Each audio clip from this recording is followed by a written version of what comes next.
Bon, salut les gens, allez c'est reparti, cette semaine je suis un peu speed en ce moment, vous avez remarqué peut-être, mais si c'est pas le coup de feu maintenant, ce sera jamais le coup de feu. Hein. Alors, on regarde aujourd'hui pour mettre des hausses dans ce rucher par exemple, est-ce qu'on met la hausse, est-ce qu'on ne met pas la hausse on va voir plusieurs cas, on va les ouvrir, elles sont repérées, il y en a certaines j'ai mis une cire gaufrée à construire, d'autres j'ai mis deux cires à construire à gaufrer à construire, d'autres j'en ai pas mis. Il y en a même une que j'ai resserrée parce que ça allait pas. On va la regarder. Est-ce que je me suis trompé de diagnostic? Et on pourra parler de ce qu'on fait de ça, quoi. Les petites colonies. Je vois qu'il y a de la poussière. Je vous essuie un petit coup, je reviens.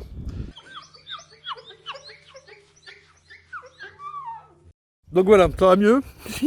Allez, on va regarder. Donc si on met les hausses ou pas, ça c'est la première partie de l'épisode. Deuxième partie, on va parler d'un cas de maladie, de sanitaire. Parce que ça, j'en ai pas beaucoup parlé. Et puis je finirai par un petit remerciement à tous les tipeurs qui vont nous permettre d'avoir des vidéos.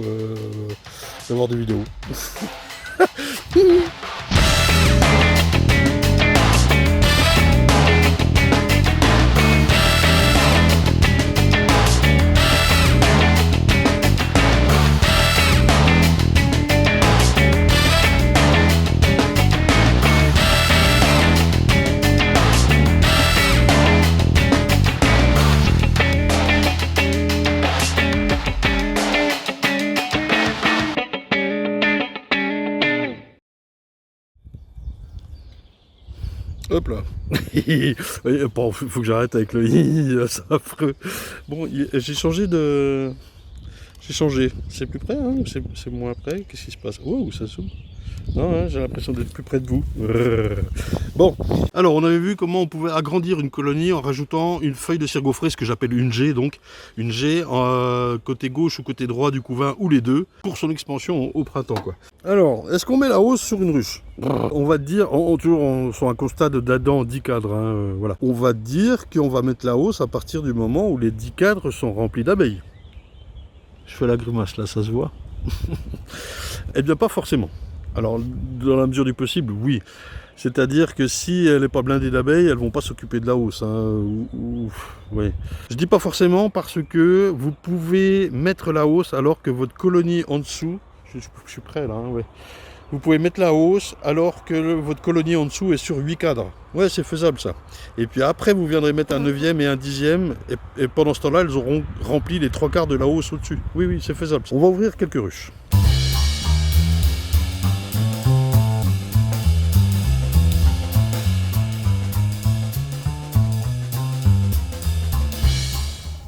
Celle-ci, j'ai mis à construire. Et là, il y a une partition. Hein, donc elle est toujours sur 9. Donc là, je ne vais pas forcément lui mettre la hausse, je vais l'agrandir. Je pense, on va regarder. Le truc, c'est que j'évite maintenant de laisser les colonies sur 9 avec une partition et mettre la hausse. Je veux vraiment les monter sur 10, soit avec un cadre à mâle, soit avec une autre G. Et pourquoi je veux les mettre sur 10? Parce que c'est comme ça, sans déconner, sur 9, elles sont serrées comme des baleines, là. Ça n'existe pas, cette expression. Et puis ça sème tout de suite, et c'est pas le but. Là, je vois que j'ai un vieux cadre qui est ici, en rive, c'est pas trop mal, je pourrais le sortir au moment voulu, c'est de la nourriture.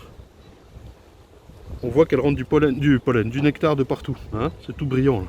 Et ça, c'est les restes de nourriture de cet hiver. Et c'est quand je vous disais que ça se joue à quelques jours. Hein. Et donc, je vais tout de suite aller voir la G, là, voir ce qu'elles en ont fait, avant de choisir où mettre ma future G. Je vais pas mettre une hausse, là, pour le coup, hein, je la monte sur 10, donc je peux patienter encore quelques jours. Là, c'est pondu. La ponte est à peu près belle. J'aurais voulu une ponte encore plus belle. Alors vous voyez, je peux souffler pour écarter un peu les abeilles et voir les œufs. Ça donne une bonne indication. Je vais essayer de vous filmer ça en gros plan, mais par exemple ici, j'ai 2 œufs dans la cellule. Alors soit c'est la reine qui a énormément envie de pondre. Là aussi, il y a 2 œufs. Hein, soit elle a énormément envie de pondre et puis j'ai amené la G trop tard, soit moi je pense que la reine a plutôt un souci. Sans voir la cellule avec les 2 cellules avec 2 œufs, j'ai tout de suite vu que là la ponte était moyenne. Qu'est-ce qu'il faut? Il faut des œufs dans le même sens, réguliers, pas de cellules oubliées, pas de choses comme ça. On peut laisser sa chance au handicap, hein, mais je suis chier là, je vais me faire des ennemis graves. Non, mais ce que je veux dire par là, c'est qu'il ne faudra pas vous étonner. Par exemple, si une reine comme ça, elle va pas très très loin. Oui, il faut que je fasse attention à ce que je dis. Non, mais je veux fâcher personne, mais on essaie de comprendre pourquoi une colonie, elle va péricliter. Et bien ça peut être un des premiers signes. Hein. Donc là, je vais remettre une G. Je pense que je vais la remettre de l'autre côté ici, là, simplement. Je vais voir où commence le couvain. Là, on est pollen et c'est pondu. Ça va, elle est calme, hein. C'est Apis mellifera carnica. Hein. Je vois qu'il y a un petit peu de jaune quand même dedans. Hein. Et au niveau de la ponte, oui, il y a une ou deux cellules avec 2 œufs. Je vais essayer de vous filmer ça. En tout cas, je ne vais pas briser ça. Donc le couvain maintenant fait ça. Hein. Cette boule là. On est d'accord? Et donc je vais mettre une G ici. Ça l'occupera suffisamment. Combien de temps? Là, alors c'est pareil les amis. Vous êtes d'accord pour dire que tout ça dépend de la météo et que donc il faut bien... Là, on est mardi, il fait 16 degrés.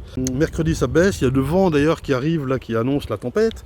Mercredi, ça baisse. Jeudi, coup de froid, quoi. Et donc, si je mets une hausse là, ça sert à rien du tout, quoi.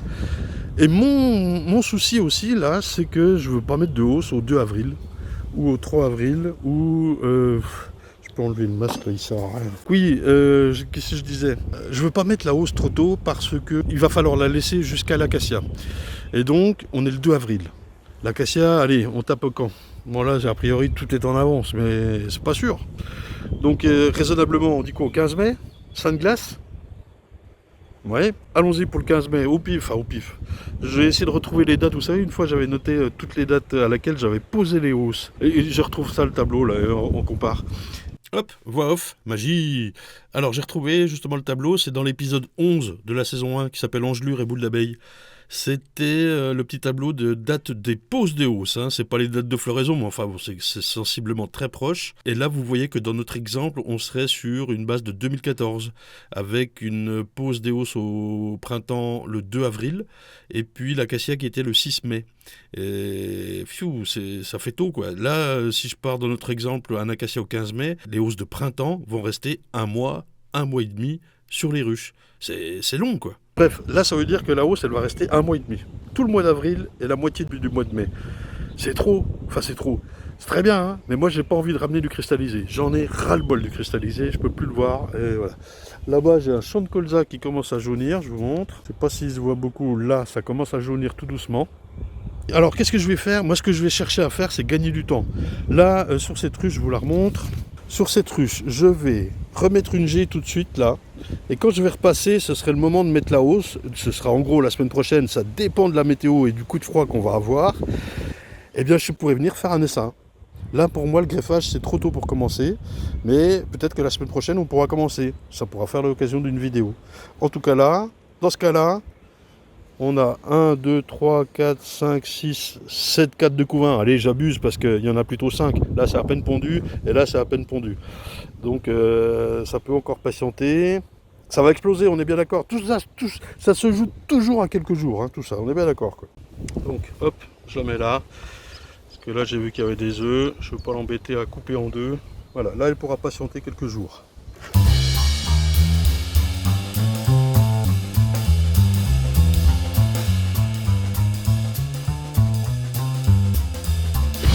Hop, celle-ci, elle est sur 10 cadres, je lui ai mis 2 G. On va voir si elle les a bien pris en charge et normalement on devrait lui mettre la hausse. Donc là je vais partir avec le système de grille à reine comme ça, où on en a beaucoup parlé. Je sais qu'il existe la solution de tissu imprégné de cire, je n'ai pas eu le temps de la mettre en place. Donc voilà, je pars là-dessus, un carré de 30 sur 30 pour essayer. Si on essaye un truc comme ça sur des ruches, c'est-à-dire changer de pratique qu'on avait avant, bon là c'est pas énorme, hein, c'est changer de style de grille à reine, ok. Mais si on change de traitement par exemple, ou un truc encore plus radical, je sais pas ce qu'il peut y avoir moi, changement de ruche, j'en sais rien, ou changement de type d'abeille, ne le faites pas, ça c'est vraiment un conseil pour les pros qui s'installent, les jeunes, ne le faites pas sur la totalité du cheptel en un an. Tester d'abord sur, je sais pas moi, un quart, un tiers du cheptel, voir si ça va, ça passe ou quoi là. Là, moi je vais tester ça, je vais le faire sur, je sais pas, 70 ruches quoi, j'en sais rien, je vais voir. Enfin, pas sur la totalité tout de suite quoi, hein, même si c'est un petit changement.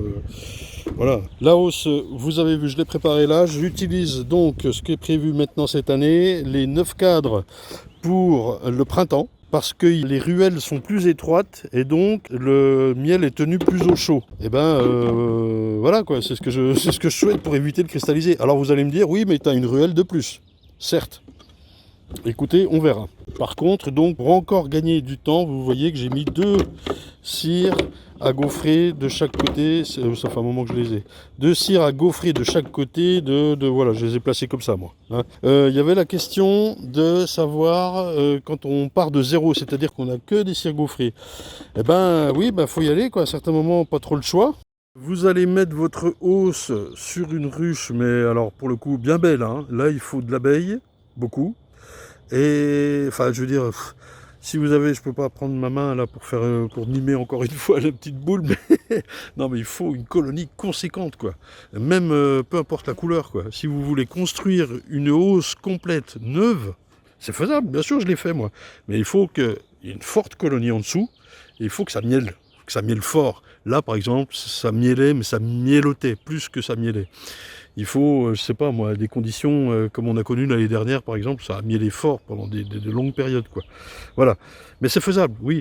Peut-être ce qui peut être fait aussi, c'est alors, si elle est moyenne en dessous, si vous n'arrivez pas à avoir une colonie très très forte, c'est de la laisser sur 8 cadres en dessous, une partition, un espace vide, mettre la hausse. Vous inquiétez pas, elles vont pas aller dans l'espace vide, elles vont attaquer la hausse. Et puis, elles vont attaquer au-dessus d'elles. Et à un certain moment, il faut l'agrandir au fur et à mesure en dessous. Mais vous pouvez commencer par 8 en dessous, hein, ce que je vous disais tout à l'heure, je crois, je sais plus dans quel ordre je filme. Allez, on va regarder cette ruche, et normalement on lui met la hausse. Bon, ça n'a pas l'air vilain, hein. Petit coup de fumée pour leur dire que je suis là. Salut. Les 2G ont été bien prises en charge. Ah, donc là, la sortie est là. Hein. Donc ça, normalement, c'est construit pondu.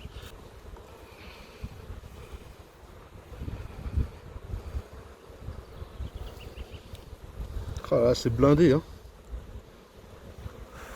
Alors, les œufs, c'est tout pondu. Là, c'est beau. C'est bien pondu. Pas de problème. De l'autre côté, c'est en cours. La reine doit pas être très loin. Allez, je ne sors pas longtemps. Sinon, j'ai que des cadres récents. Tac. J'imagine que c'est rempli de couvains. Allez, je me fais à peine de place pour pouvoir le lever. C'est blindé. Hein. Donc là, il n'y a pas trop à hésiter. C'est tout construit pondu. Donc ça, bon. Là, on peut dire que la question ne se pose pas. On peut aller voir le rouge là. Est-ce que c'est de la nourriture ou c'est... Ouais, il y a du pollen. Elle cherche à pondre ailleurs, quoi. Donc là, pareil, on a un couvain qui est comme ça, qui s'agrandit. On peut regarder au milieu si vous voulez. C'est de se faire un peu de place hein, pour les sortir, parce que là...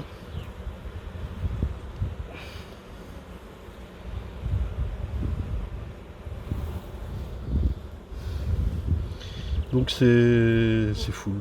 C'est blindé. Donc il faut lui faire de la place, soit lui mettre la hausse, soit lui prendre un essa. Qu'est-ce qu'on décide? On lui met la hausse pour l'instant. Une troisième voie serait, par exemple, de prendre un cadre de couvain plutôt naissant. Naissant, vous le repérez à ce qu'il n'y a pas trop de larves dedans, mais plutôt des alvéoles pleines qui vont s'ouvrir, qui sont en train de s'ouvrir. Celui-là, c'est pas trop le cas par exemple. Et puis on va le mettre dans une ruche plus faible, qui aurait besoin de ce carré de couvain là. Allez hop, un petit coup de tableau blanc pour expliquer que on peut prendre un carré de couvain et le mettre dans une autre ruche, mais attention à 2 choses, le sanitaire et la taille du couvain. Alors oui, on peut faire un échange de couvain entre 2 colonies. Par exemple, prendre donc un couvain dans une forte et le mettre dans une faible. La première des règles, c'est le sanitaire. Il faut que, j'ai envie de dire, les 2 colonies soient saines. Si c'est pour renforcer une faible malade, ça sert pratiquement à rien. Elle restera malade, ça va s'empirer, et voilà. Donc on va revenir à la fin de l'épisode sur le sanitaire, mais enfin voilà. La première des règles, c'est ça, être sûr de ce qu'on fait. Si vous n'êtes pas sûr, appliquez le principe de précaution. Je ne fais pas, mais en plus, j'agis sur ce qui semble être malade, quoi. On va y revenir à la fin de l'épisode, c'est le livre sur la maladie des abeilles, savoir ce qu'on fait, et puis agir, quoi. On y revient à la fin. Sur l'échange de couvain, donc vous pouvez prendre un cadre, enlever les abeilles, soit en secouant un coup, mais moi je préfère brosser soit avec une brosse, soit avec de l'herbe. Prenez une touffe d'herbe comme ça, puis vous brossez le cadre pour faire tomber les abeilles. Attention de savoir où est la reine, hein. Quand vous faites ça, c'est quand même mieux de savoir qu'elle est déjà dans la ruche et non pas sur le cadre. Vous prenez votre cadre et vous le mettez sans les abeilles dans la ruche à renforcer. Ce qu'il faut faire gaffe, c'est la taille du couvain. Alors déjà, on a dit qu'on allait prendre des abeilles naissantes. Ça veut dire que vous faites gaffe d'avoir des alvéoles qui sont en train de s'ouvrir et les abeilles vont naître. Ce qu'on veut faire, c'est renforcer une colonie. Donc, on ne veut pas lui donner de travail supplémentaire à nourrir des larves, puis les tenir au chaud, et puis attendre que tout ça naisse. Ça va mettre trop de temps et trop de travail. Au contraire, on veut qu'il y ait des abeilles qui naissent tout de suite. Tac, tac, tac, ça part du centre, hein. Et puis en général ça fait une spirale. Et ces abeilles naissantes vont tout de suite nettoyer, nourrir, faire le boulot, quoi. Renforcer une colonie, c'est pas lui donner du travail supplémentaire, hein. C'est vraiment amener des abeilles et qui vont naître tout de suite. Et le truc important, imaginons, j'espère que ça se voit, j'appuie, votre cadre de couvain. Alors je vais réduire un peu pour comparer avec un cadre faible. Hop, hop. C'est reparti pour l'instant MoMA. Hop, hop, hop. Si vous ne savez pas ce que c'est que le MoMA, ok Google, qu'est-ce que le MoMA? Et là, il y a tous les téléphones et les tablettes qui se mettent en route et qui vont vous répondre. C'est rigolo. Donc, imaginons notre couvain de colonie faible, comme on a vu, on l'a vu déjà dans l'épisode, on va le voir. Je sais plus où j'en suis. C'est Inception cet épisode. Mais tout le temps, à chaque fois, là, je filme 2 jours après, j'ai déjà fait le montage d'avant, etc. Bon, bref. Vous avez une colonie faible, son couvain, il va être comme ça. Je dis comme ça parce que la sortie de la ruche, elle est là, hein. On est d'accord avec ça. En général, si c'est derrière, c'est que le soleil tape derrière. Si vous avez votre sortie de ruche qui est là, et le couvain qui est là, c'est que le soleil tape derrière, c'est qu'elle est mal orientée, quoi. On est d'accord avec ça, quoi. Donc on a notre colonie. Tout à l'heure, donc on le voit, on a 1 ou 2 cadres de faibles, et puis les abeilles qui vont, quand vous l'ouvrez en plein soleil, on a l'impression qu'il y a des abeilles un peu partout, on est d'accord, hein. Mais en réalité, je vais le faire en vert, eh bien, elle couvre à peine le couvain. On va dire qu'il y a ça d'abeilles, quoi. Hein? On est d'accord. Et tout d'un coup, vous avez ça sur 2, 3, 4 cadres, imaginons. Et tout d'un coup, vous allez aller chercher votre... Ah, mais ça n'arrête pas de tomber. Vous allez aller chercher votre couvain fort, dans une ruche forte, et ce couvain-là, il va faire ça, quoi. Avec les réserves de miel et de pollen. Et là, tout de suite, vous comprenez que si vous amenez ça là-dedans, eh bien, ces abeilles en verre ne couvriront jamais le couvain qui est là, quoi. Hein, on est d'accord? Et ce qui va se passer, c'est que la colonie faible, elle va abandonner tout ça. Et c'est pas bon du tout. On est d'accord que c'est pas bon du tout. Même si c'est du couvain naissant et qu'il va falloir quelques jours à naître, je vous rappelle, hein, que ça naît toujours... la reine, elle commence à pondre au centre. Je vais le faire là. Elle commence à pondre au centre et a priori, elle fait une spirale comme ça. Là, moi, je suis pas sûr de moi quand je dis ça, hein. Mais en tout cas, vous voyez bien les ronds de couvain qui, à chaque fois, c'est du petit au plus grand. À chaque fois, ce sont des ronds de ponte, quoi. On est d'accord, hein. Bref, si ça commence à naître au milieu, et puis, etc., etc. Mais je reconnais que des fois, c'est en train de naître au milieu. Là, c'est en larve. Et là, c'est operculé. Je reconnais que c'est compliqué parfois, hein. Bon, bref. En tout cas, le message, c'est de dire, faites gaffe de ne pas mettre un trop gros rond de couvain dans une trop petite colonie. Elle n'arrivera pas à s'en occuper, à le garder chaud, par exemple, pour cette nuit, où il a neigé ce matin. Franchement, ça, elles l'abandonnent, quoi. Elles font des choix rationnels, les abeilles, à un certain moment, quoi. Hein? On est bien d'accord. Donc pour notre ruche là, allez, on décide, ça fera une ruche test. Tiens, moi je trouve ça assez intéressant, pour voir si... Si on met la hausse au 2 avril, est-ce qu'on aura un souci de cristallisation? Parce que c'est ça, moi, qui m'ennuie. C'est de garder la ruche trop longtemps, la hausse trop longtemps sur la ruche. Et donc le miel qui va se retrouver là-dedans. Et hop, on essaye, hein. Tac. Et bien cristallise. Le petit truc d'Aquilux, là, effectivement, on peut commencer à l'enlever. Ouais, ils annoncent une chute brutale des températures là dans 2 jours. Ce que je fais, je l'enlève la semaine prochaine, ça va? C'est pas gênant, hein. Mais oui, il faudra l'enlever pour qu'il y ait un maximum d'air pour assécher le nectar qui rentre là-dedans. Là, voilà, on est le 2 avril, c'est tôt, quoi.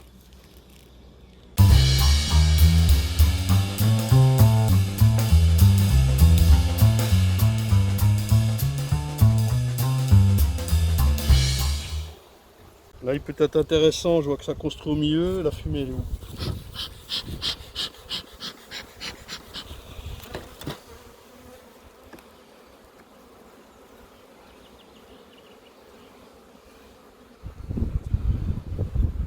Alors la G n'est pas pondue, elle n'est pas tout à fait finie de construire. Là, très honnêtement, je vérifie bien que ce soit pas pondu, je peux la retourner. Comme ça, elles vont bien prendre en charge le devant. Ah, il y a là aussi, mais pour les contraindre à bien fabriquer, à bien construire les deux côtés. Et puis, bah, je vais mettre une autre G. Pourquoi? Parce que ça les occupera le temps que je repasse la semaine pro. Et puis, toujours pareil, moi je suis dans l'optique de gagner du temps. Pollen, miel. C'est beau, hein, c'est bien. Il y a de la place. Limite, je pourrais encore attendre un peu hein, pour mettre la G. Mais là, je suis dans un rucher qui est assez loin. C'est ça aussi, voilà le couvain. C'est ça aussi le kilométrage. Je regarde. C'est de ne pas faire trop de bornes, quoi. Donc je lui mets une G. Le cadrage n'était pas formidable. Hop, hop, voilà. Je lui remets une G juste après le couvain, avant la nourriture. Voilà. Alors là, il y a un petit peu de bombé. Je vous dirai comment on fait ça. Voilà, un cadre bien construit, ce qui n'est pas le cas en l'occurrence. Et là par contre je vais enlever ce qu'elles m'ont fait là, parce que je voudrais pas que ça prenne le dessus. Je l'ai déjà fait hein, mais je recommence. Voilà, juste ça. Et puis là aussi. Allez hop. Allez hop, ici un petit cassos. C'est bien les cassos, j'aime bien. Ça nous fait progresser. Donc celle-ci je l'ai resserrée, je crois sur 7 cadres. Elle était pas très belle, voilà. Mais ça se voit tout de suite à l'ouverture. Donc là on a une petite boule d'abeille qui est comme ça, qui fera, on peut le dire, hein, qui fera rien de l'AD. Tout de suite vous pouvez sentir, écouter. Et moi je vous dis, elle n'est pas malade. Mais par contre elle est faible. Est-ce qu'elle commence à chanter? Donc ça c'est souvent un souci de reine quoi, il n'y a pas à tortiller du cul. J'espère que vous entendez bien, il y a le vent qui se lève. Winter is coming. Et pourtant, vous voyez, le couvain n'est pas vilain. Alors cependant, on voit des petits trous là. Tiens, ben hop. Donc moi je vérifie tout de suite de savoir ce que c'est. Donc là c'est en train d'être operculé. Hein. Pas de souci. On y revient tout de suite après là. Mais donc voilà, ça c'est typiquement la ruche, soit on la renforce avec un essaim, soit avec un couvain, mais un couvain ne suffira pas et c'est ce que je vous ai dit au tableau blanc normalement dans tout ce que j'ai filmé, si vous amenez un couvain qui est grand comme ça, comment les abeilles vont réussir à le couvrir? Parce que là s'il fait frais la nuit, et en plus on tape 2 jours à 5 degrés, donc méfiance avec ça quoi. Voilà, il y a 2 petits couvains, ça va, hein, il y a du pollen, mais c'est une mini colonie quoi. Ça fera jamais rien. Donc moi je pense ramener un essaim là-dedans pour en faire une colonie qui me fera du miel d'acacia. Là c'est mort pour le printemps. À moins de ramener l'essaim très vite. Bah, ça sera la semaine prochaine. On a vu voilà quelques colonies. Donc si on résume, on met la hausse quand il y a des abeilles. Jusque là j'étouffe juste. On peut la mettre sur une colonie qui est sur 8, sur 9 ou sur 10 cadres, c'est faisable. Et puis rapidement on va augmenter cette colonie, hein, bien sûr. Donc on met la hausse sur les colonies fortes. On peut mettre une hausse à construire, oui. Je préfère attendre un maximum pour ne pas me retrouver avec trop de cristallisés. Parce qu'elles vont rester longtemps, hein, les hausses de printemps. Et puis voilà. Donc que faire des colonies faibles? Par contre, là celle qu'on a vue, soit lui remettre un couvain, mais attention à ce qu'elle le couvre, soit lui remettre un essaim. Vous vous souvenez, je l'avais fait avec la feuille de journal qui n'est pas forcément utile d'ailleurs. Je crois que c'était l'année dernière, je l'avais refait. Bon, on le refera certainement cette année, on verra. Et soit la laisser faire. Là, le couvain n'est pas vilain, sur celle qu'on vient de voir, mais il n'y en a que 2. Donc le temps qu'elle monte à 4 ou 5 et puis qu'on puisse lui mettre une hausse, on sera fin mai, juin. Enfin, c'est foutu pour cette année, quoi. Et changer la reine, vous pouvez changer la reine, mais là, pour moi, par exemple, c'est trop tôt pour l'élevage. En acheter une maintenant, bah, c'est vachement tôt aussi. Non, ouais, c'est compliqué, quoi. Donc, il vaut mieux prévoir ce qu'on va faire en mai-juin, prévoir de bons essaims et de bonnes reines pour l'année suivante. Comme ça, on arrive au mois d'avril, on n'est pas emmerdé. Bah ouais, hein. Allez, je vais vous montrer maintenant un cas qui va pas.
Allez, hop, un cas ici. Donc c'est une ruche. On va l'ouvrir ensemble et vous allez voir.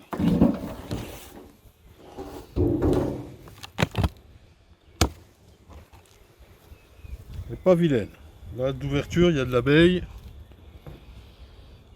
Ça chante pas. Pas de traces de chiasse. On va se parler, hein. Faut qu'on se parle. Là, hop, tout de suite, j'ouvre sur un couvain en mosaïque. Il y a beaucoup de cellules fermées, de cellules ouvertes. Je vais vous approcher, hein, carrément. Cellule ici. Je vais essayer de zoomer. Vous voyez, il y a un tout petit trou dedans. Vous voyez ce tout petit trou, et moi je le vois bien, mais elle est affaissée en fait. Elle n'est pas très très belle. Ok, et on voit bien que le couvain est moche. Les abeilles s'agitent un peu partout. Regardez, elles abandonnent même le couvain là pendant qu'on parle. Vous voyez, c'est moche. De l'autre côté, pareil. C'est pas formidable. Du point de vue visu des abeilles, ça va, sauf qu'elles courent un peu quand même, je trouve. Bon, allez, on va voir la suite.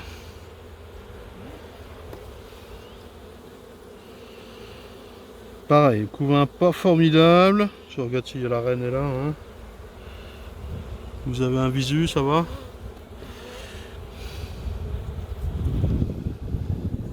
Alors tout de suite là, moi je vois une larve affaissée. Là, c'est quoi? C'est une naissance? Oui, ça va. Il faut regarder les petits trous. Ça, voilà, ça c'est pas bon du tout. On peut l'ouvrir ensemble.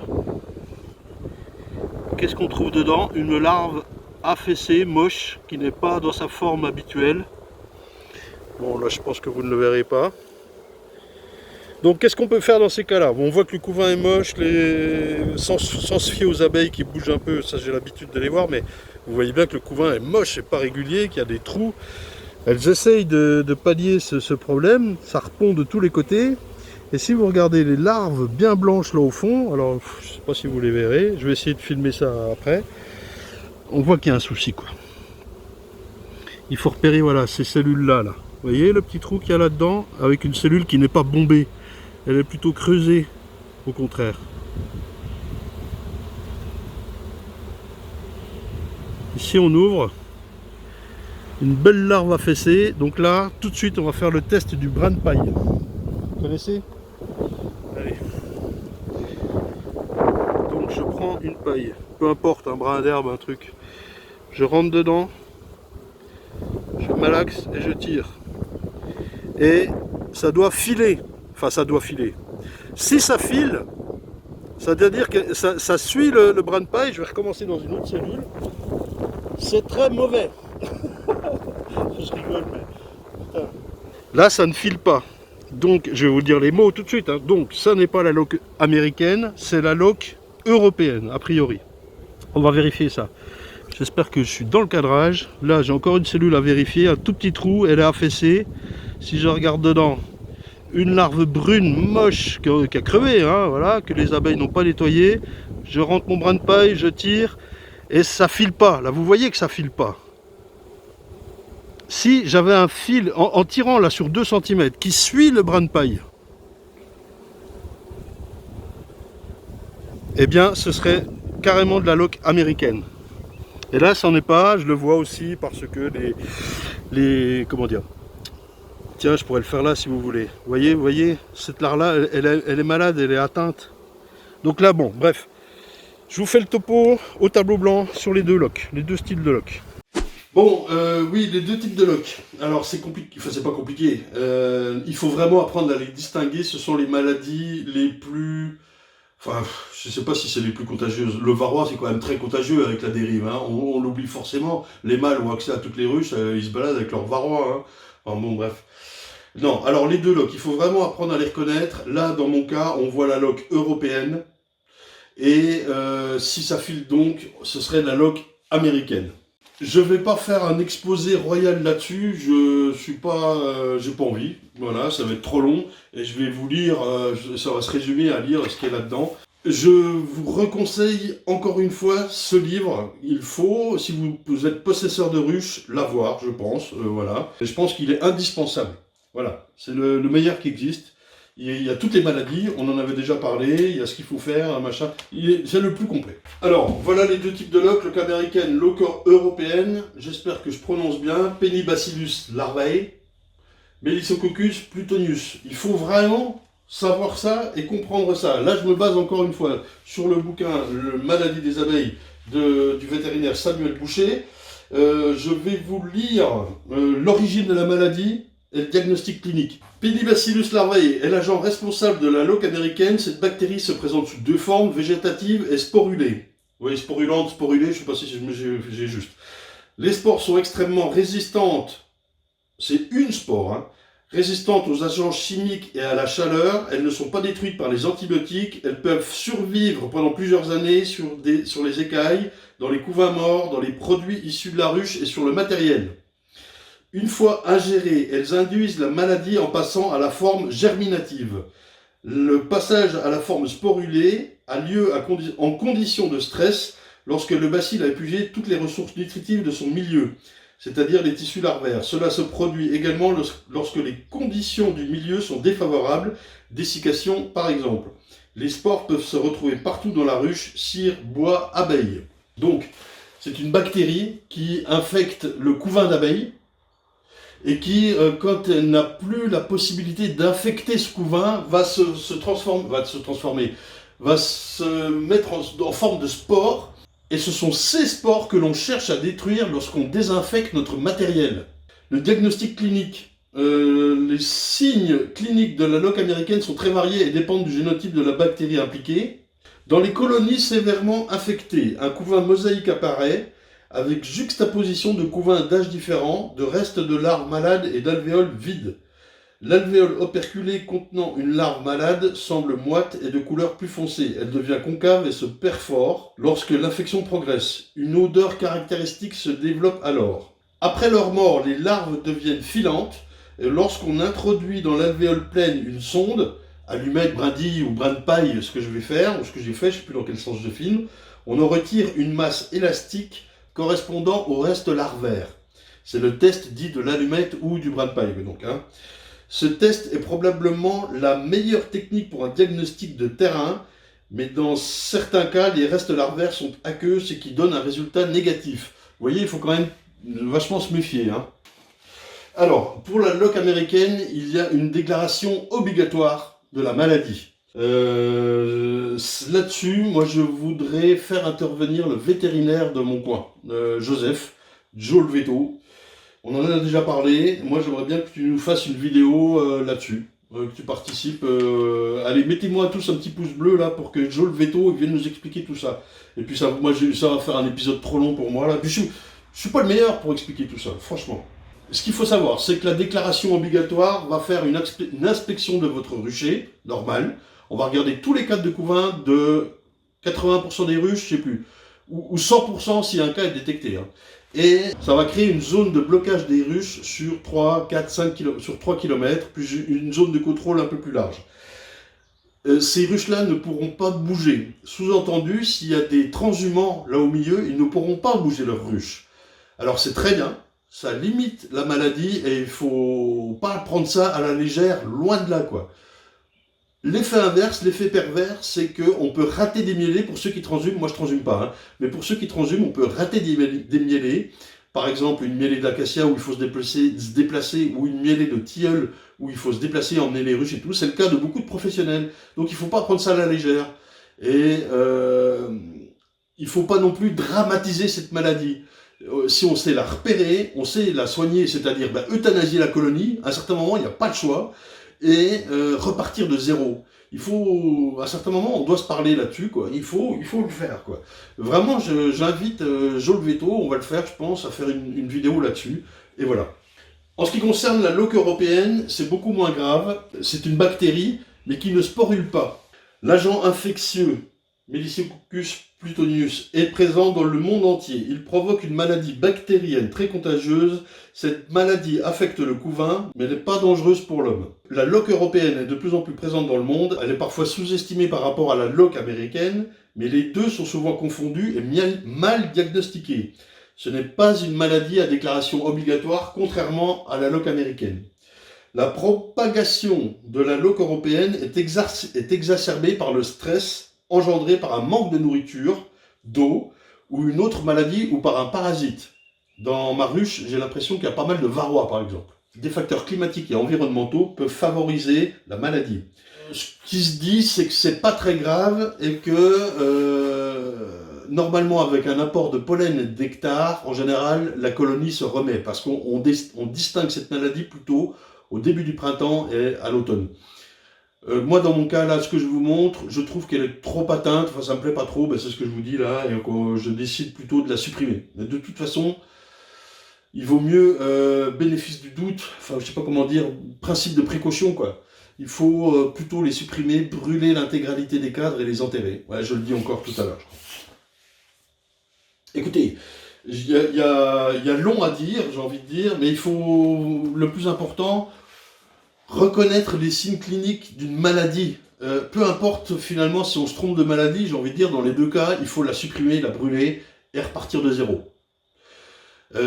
Attention cependant, celle-ci est à déclaration obligatoire. Vous devez vous tourner vers votre GDSA et vers le vétérinaire référent. Ben oui, c'est comme ça, c'est la loi. Dura sed lex Alex. Hein, vous savez le truc. Non mais je rigole, mais je rigole pas. Je rigole pas non plus parce que ben, ça impose une situation de blocage. Est-ce que la loi n'est pas à refaire ou à réfléchir, sachant que cette situation de blocage, elle peut relativement aller vite aussi si on contrôle toutes les ruches et que tout va bien, quoi. Hein, voilà. Voilà. C'est quand même un truc très casse-gueule. Ben oui, il faut le dire, c'est quand même un truc très casse-gueule parce que la loi nous dit déclaration obligatoire, blocage des ruches, euthanasie et contrôle de tout ce qu'il y a autour. Là-dessus, je suis plutôt d'accord. Et ça veut dire qu'on peut plus transhumer et que donc on peut rater des mielés, mais donc des chiffres d'affaires importants à un certain moment quand vous avez un GAEC de 3-4 personnes qui ont 1000, 1500, 2000 ruches. Je suis pas là pour juger, on n'est pas là pour juger. C'est le cas, ça arrive, il y en a, on n'est pas nombreux en France, mais ça existe. Et que tout d'un coup, on loupe une mielée parce qu'il y a quelqu'un qui a 2 ruches et qui sait pas distinguer la loque. Et qui a fait le boulot, une déclaration obligatoire. Je jette ni la pierre à celui qui fait la déclaration, ni la pierre à celui qui veut transhumer ses ruches pour ne pas perdre une mêlée qui peut représenter, mais tout d'un coup, 25 tonnes, oui, 25 tonnes de miel à 6 euros. Et tout d'un coup, ça peut faire un chiffre d'affaires très important. Mais il faut le dire ça. Et donc, moi, je vous parle de ça, je suis entre deux feux. Si je dis la loi est mal faite, je me fais taper dessus. Si je dis les pros, vous êtes des cons, je me fais taper dessus. Et c'est normal, je ne jette la pierre à personne. Il faut qu'on se prenne en main, qu'on sache distinguer les maladies et vite les éradiquer. Si on savait tous ce que c'est que la loque, il n'y en aurait plus. Mais vraiment. Alors, prenons-nous en main et ne jetez pas la pierre. Merci. On peut continuer, hein. Là si on revient sur notre ruche. Vous voyez, cette abeille là en plus, elle a les ailes abîmées. Il doit y avoir un souci de varroa en plus dans cette ruche. Bref, encore une cellule là avec des tout petits trous. C'est soit une naissance, soit une malade. C'est une naissance. Mais vous voyez, c'est pas joli quoi. Vous pouvez... Il y a une alvéole sur 2, vous allez trouver, operculée, vous allez trouver mauvaise quoi. Là ça va encore. Elles doivent se battre pour nettoyer là, je vous jure. Hein. Puis ça chante, moi je trouve que ça chante, donc vous dites comment, vombrir, c'est ça, vombrir, donc ça chante quoi. Ça il faut vraiment le voir quoi, donc il faut avoir l'habitude de voir un vrai bon couvain, je vais dézoomer, qui est régulier, et donc là on a affaire à de la mosaïque, et repérer ces petits trous là, vous voyez le petit trou là qu'il y a dedans là, c'est soit une naissance, soit une malade, eh oui hein. Vous pouvez aller voir, bon là voilà, avec mon gros doigt j'ai tout niqué, voilà. On est d'accord? Donc, qu'est-ce qu'on fait? On a 2 solutions.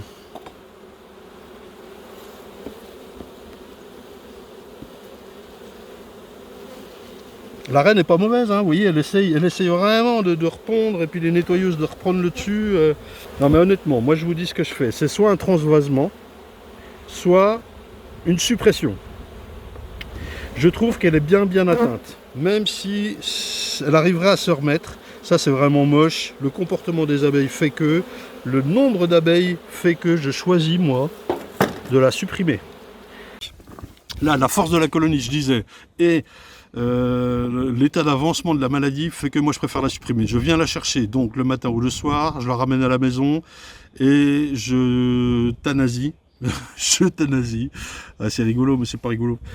Je supprime la colonie d'abeilles. Ça vaut le coup de garder la reine? Non, moi je pense que non. Il vaut mieux supprimer et surtout brûler et enterrer les cadres. Brûler et enterrer le reste des cadres. Vraiment. Alors je tiens à le dire, et vraiment, je suis dézoomé à fond là, c'est ma seule malade de tout mon cheptel. Ça va quoi. Je l'ai déjà fait le transvasement, ça peut marcher sur des colonies fortes, hein, bien sûr.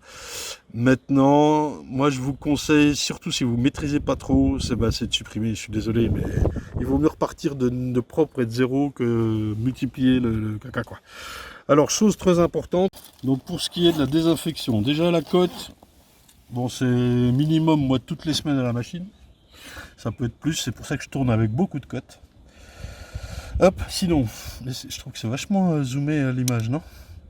Non, hein. J'ai changé de dispositif. Alors sinon, donc je me balade avec ceci. Donc c'est pas ce qu'il y avait dedans, c'est quand même de la javel diluée à, oh, je sais plus le pourcentage. Je vous redonne ça, Ça c'est de l'eau, uniquement de l'eau. Aïe, elle me chafouine, hein. Pourquoi tu m'attaques? Elle a déjà piqué en plus. Et sinon, une autre solution, c'est le gel bactérien pour les mains. Ça, c'est pas mal pour éviter de se foutre de la javel tout le temps, quoi. Donc, ce qu'on va désinfecter, c'est le lève-cadre. Les mains, alors si vous avez des gants, eh ben, désinfectez les gants. Ben oui, mais c'est vachement... J'ai pas le même angle de vue qu'avant, hein, vous ne trouvez pas? Je suis obligé de faire de feinter. Donc la cote, bah, c'est machine à laver quoi, mais encore ça tuera pas les spores, hein. Ça c'est est-ce qu'il faut mettre de la javel? Non. Non, ce qu'il faut surtout c'est le lève-cadre, les gants, les mains. Bon, moi je trouve ça pratique justement. Donc vas-y Nénette. Hein. Et aussi l'enfumoir. Vous voyez pas ce que je fais, donc je me mets à cette hauteur là. C'est un bon coup de jaja.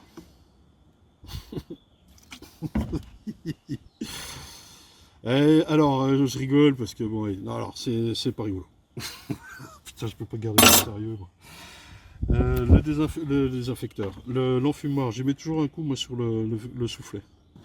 Hop, ça sert à rien de mettre une énorme dose, mais voilà, là où j'ai les doigts qui se, voilà, le push ici. Tac tac, et après je rince. Ça sent bon la javel. Mais bon, c'est toujours pareil, hein, donc on cherche, je vous rappelle, à tuer les spores. Hein. Là, je mets pas mal d'eau. Hop, hop, ouah. Je suis pas dans le bon sens, évidemment, vous l'aurez remarqué. Mais vous voyez rien, c'est un mauvais angle de HUMAP. Comment faire? Bon, j'ai peut-être pas tous les réglages adéquats.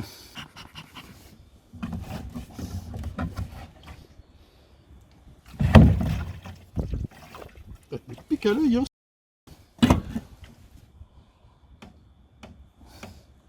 Le petit dard qui va bien. Bah oui, hein, les malades, je l'ai chafouillé, je pense que c'est elle, hein, vraiment. Sinon, les colonies qui vont être un peu agressives comme ça, c'est les colonies orphelines. J'en ai pas ici. Allez hop, beaucoup de rinçage. Et voilà, bon là je vais éteindre, tu vas y aller. Donc ça, la désinfection, je le fais entre chaque rucher et entre chaque cas suspect, on va dire. Mais ça peut être aussi à l'intuition, quoi. Tiens, celle-ci est un peu bizarre. Ou si vous ne maîtrisez pas, n'hésitez pas, il vaut mieux être propre que l'inverse. Ça va pour vous? Bon, les amis, voilà, fin de l'épisode. J'espère que vous aurez trouvé quelques réponses. C'est tout ce que je peux faire pour vous aujourd'hui. Merci à tous ceux qui me suivent. Merci à tous les pouces bleus. Et alors, un énorme merci à tous les tipeurs. Voici les noms qui s'affichent ici. J'espère que j'arriverai à tous les mettre. Merci énormément. C'est grâce à vous que déjà, vous l'avez vu, j'ai réservé pour Happy Mondia. C'est pas donné d'ailleurs. J'attends pour le billet d'avion pour être sûr d'aller voir l'apiculteur dans le Nouveau-Brunswick. J'ai dit New Brunswick la dernière fois, c'était une erreur. C'est le Nouveau-Brunswick, à Mirashima, en face de Saint-Pierre-et-Miquelon. Formidable quoi. Ça c'est grâce à vous. Hein. Merci. À la semaine pro. Semaine pro, ça va être quoi? Ça va être S1, SMH, S1. On fait ça. Ciao.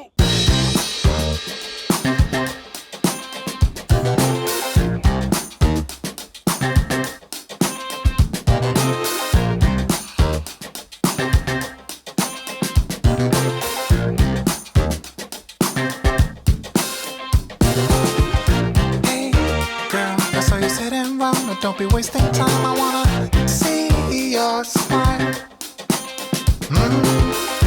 Hey, you wanna go with me? I'll be your fantasy. Let's do this secretly. And if you stay the night, yeah, if I do alright, you might be coming back for more. And if you're coming back, we must be on the right track, and I'm stepping up for sure. If it's alright with you, I'll book a table for two at this fancy restaurant. And if you still want me, I'll make sure to be the best you ever had. If I was your man, I'd be... Ah oui, un détail important aussi, ça peut être la vision de cire blanche, blanche comme ça d'ailleurs. Quand elle sort du corps de l'abeille, on peut dire ça comme ça, la cire est vraiment blanche. Donc si vous voyez ça sur les têtes de cadre, ça veut dire qu'il faut mettre la hausse. Donc c'est blindé d'abeilles, et puis vous avez au milieu un peu de cire blanche comme ça. Je ne vous ai pas montré, là il n'y en a pas forcément. Par contre là, c'est la ruche. Je suis revenu dans le rucher, j'avais oublié mon téléphone. Là c'est la ruche sur laquelle j'ai mis la hausse tout de suite là. Et regardez un peu les abeilles.